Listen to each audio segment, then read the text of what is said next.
Mare, sempre et tinc molt present. Ben bé que es necessita això, aprendre quan ja no tens la persona que t'ha ensenyat al davant.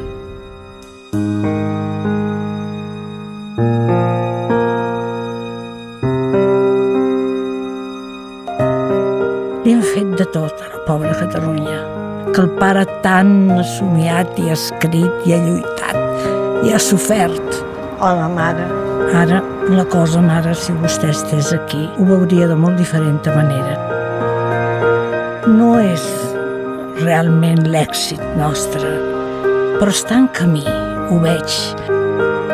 Àvia, en els temps més foscos del franquisme et vas mantenir ferma amb el català. Gràcies per haver-me ensenyat a estimar el país i tenir clar que tot és possible. La teva fermesa ens ha dut fins aquí. Avui, pare, et recordo en tornar del teu exili, envoltat de records.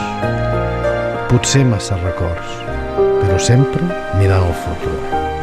La política, el país, la seva gent eren la teva vida. Tant d'esforç col·lectiu que finalment veurà el seu resultat. Avi, res no ha estat en va. És en aquests moments que m'agradaria que hi fossis. Ara ho tenim molt a prop.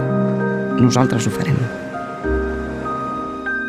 Per Tots Sants, la policia espanyola vigilava que ningú s'apropés a la tomba de Francesc Macià i el meu avi ens hi feia anar a la meva cosina i a mi a deixar-hi una flor.